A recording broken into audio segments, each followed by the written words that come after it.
All right. Hi, everyone. Yeah, so first of all, thanks for having me. First time speaker, so it's been going well so far. And I work for the ShowStack lab at Harvard, and we're interested in prebiotic RNA replication. So I'm going to talk a little bit about non-enzymatic RNA replication and then how peptides can play a role possibly in the RNA world. Uh, yeah, is this good? Great. All right, so we got a pretty nice introduction today to the RNA world by from the warm-up talk, and so just briefly, present-day cells. We believe that central dogma holds. You go from DNA to RNA to protein, but previously, in the evolution of life, it's possible that RNA was the predominant molecule inside cells, and it's because they stores and passes down genetic information, and it can catalyze chemical reactions. And to that end, multiple attempts have been undergone to kind of show whether prebiotic RNA synthesis and replication is possible and efficient, and also research with ribozymes.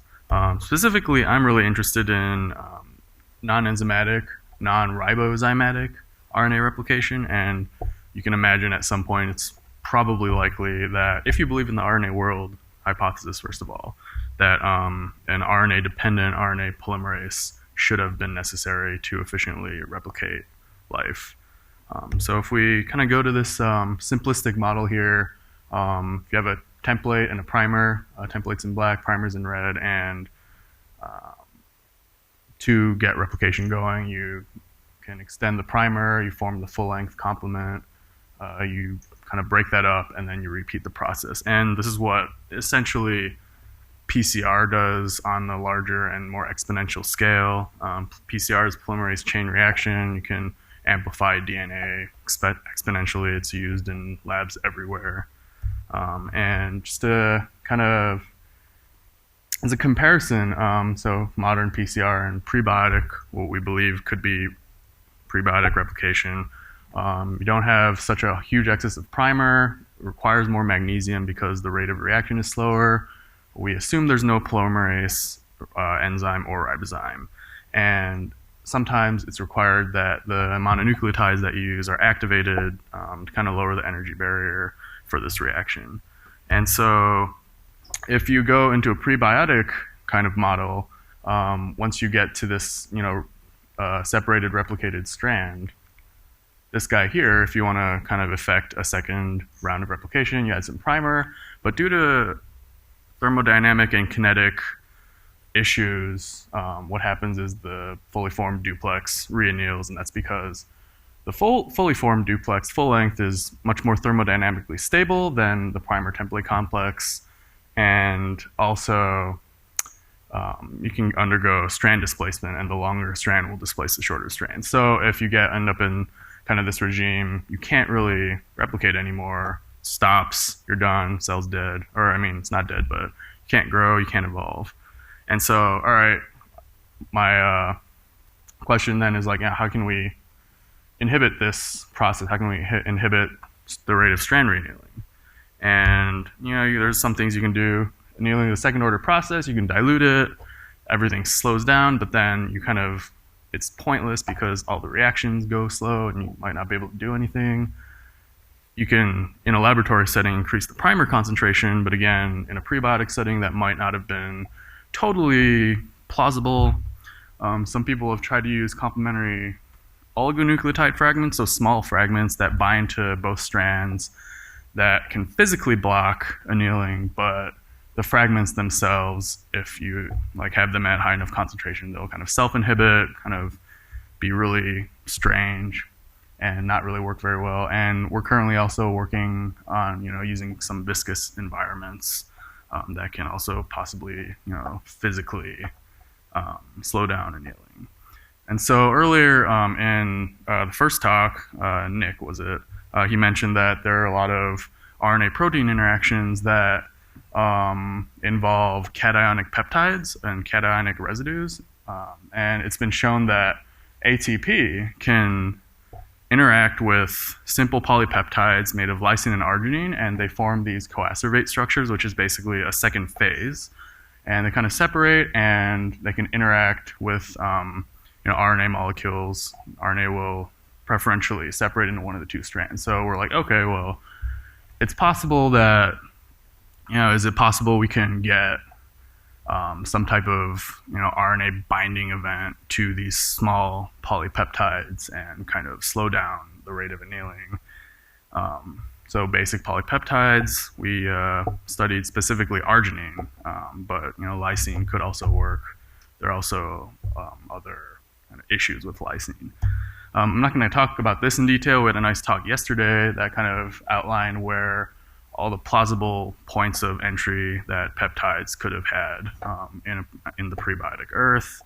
All these different guys. We can talk about this later if you're interested. And most recently, so some of you might know arginine is like pretty low in abundance in a lot of these experiments and in meteorites, dust grains. And most recently, it's been shown that there is a prebiotically plausible synthesis of arginine in a cyanide-rich environment that's reducing and contains a lot of hydrogen sulfide. And this is work done by the Sutherland group in the UK. And so here we go. All right, so can we use these peptides in a way to push the reaction in this way so that you can effect multiple rounds of polymerization? And so we initially did this by testing the first rate of strand annealing in the presence and absence of peptides. And we used a nucleic acid analog. Here's 2-aminopurine. It's an adenine analog, and it bonds just as well to uracil. And what's nice about this is it's fluorescent, and the fluorescence quenches when it's in a more ordered state. So it's when it's more stacked, and when it's in a duplex, the fluorescence will decrease. And we can use this as a direct measure of the fraction of RNA in one or the other form in an assay. And we use a stop flow spectrometer, which you basically can inject both strands separately and measure kinetics immediately. Ooh, that's very unfortunate. Yeah. All right, well, basically what this figure shows is the y-axis is the fraction of RNA in a single-stranded state, and the x-axis is time. And this is the annealing of two 15-mer RNAs in the presence of different peptides. The black is with no peptide, and yellow is with the arginine 5-mer, and these guys up here are longer arginines. And we can see that the first curve here, the black curve, that without peptides, the transition from single-stranded to double-stranded is very fast. But once you add peptides in, it starts to slow down. Is it okay if I do it this way? Do you guys all? Yeah, all right. Because all the figures now are going to be like really crappy. I don't know. It's too bad. So by increasing the peptide concentration, each of these colors is a different length of peptide, and this is the annealing half-life of an annealing reaction. And so by increasing the peptide concentration, the time that it takes to anneal increases, so the annealing rate is inhibited somewhat. And when you go from a 5-mer to a 7-mer to a 9-mer to a 10-mer, the longer the arginine peptide that you're using, the greater the inhibition of the annealing effect. And so, larger, longer peptides cause a greater slowing of reannealing.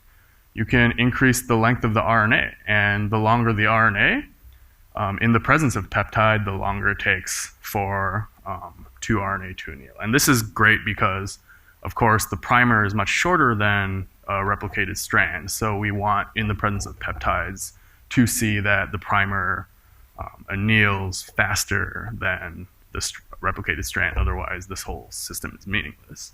Unfortunately, we came across a couple problems.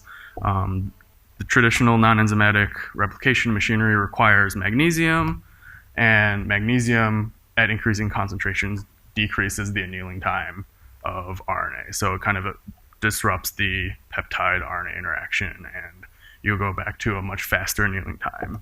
Same with our activated monomer. We use a modified G monomer. If you're interested, we can talk about this later. And that also, because it's a charge, it disrupts this interaction, and you decrease the effectiveness of the peptide in slowing the annealing rate. So what do we do now? So we took we use this system here, and it's a system where we can add up to 4 G bases onto a fluorescently labeled primer. We incubate this for many hours without enzymes, anything, and it can actually extend. You can see extension over many hours. So I think that's pretty cool. And the rate of extension with and without peptides, differs by about 30%, but when you have peptide, the annealing rate decreases, or the annealing rate decreases by over 3 orders of magnitude. So by sacrificing 30% in the rate of the replication, you can effect such a huge change in the annealing rate. And so the kind of big experiment we did here is we started with a reverse complement and a template, pre-annealed, added peptide, added primer, heated it up, cooled it down immediately due to some thermodynamic and kinetic considerations. We have to cool it down immediately, otherwise the reaction doesn't work. And we can see here that the third lane is in the presence of reverse complement but without peptide, and you can see that there's no primer extension. There's no replication because presumably the strand, the blue strand, is reannealing faster. But in the fourth lane here, you can see that in the presence of peptide, we do get some form of primer extension. We do get replication. And I think this is one of the first times it's been shown that you can get multiple rounds of a non-enzymatic primer extension. And so, yeah, we hope to optimize this procedure to kind of push the equilibrium even further into this direction. Hopefully, the ultimate goal is to kind of create this proto-cell that's self-sufficient. So thank you, everyone. I'm happy to take a few questions.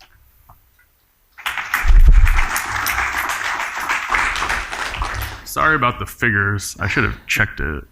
I'm going to use my privilege to ask the first question. So it looks like there was almost an exponential increase as you were increasing the length of the peptide, right? Have you gone beyond 10? Does it turn over at some point and stop being as effective, or? We haven't gone above 10, and the rationale there is just the shorter the peptide, the easier it would have been to make. I would guess that it would just keep going. One of the things we tested was a cationic dextran polymer, which is like I think a polysaccharide, and we see the annealing is barely visible. It basically like completely stops it. So cool. Yeah, other polycations could also have the same effect. Any other questions?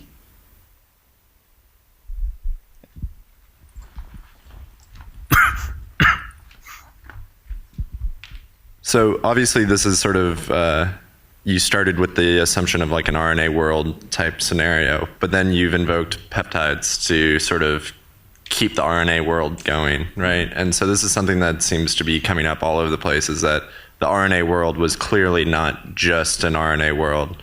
So, I mean, do you have anything that do you think RNA was playing specific roles or most roles, or do you think that there was just sort of a lot of RNA, but there was also a lot of other stuff going on? Yeah, so I guess it's very possible that the peptides and RNA emerge kind of independently.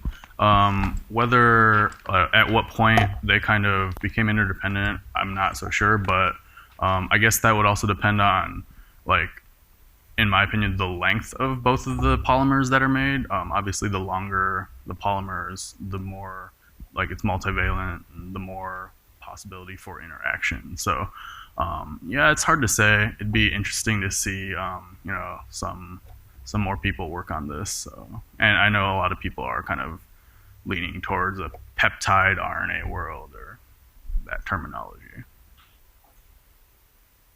All right, thanks, speaker again. Great, thank you.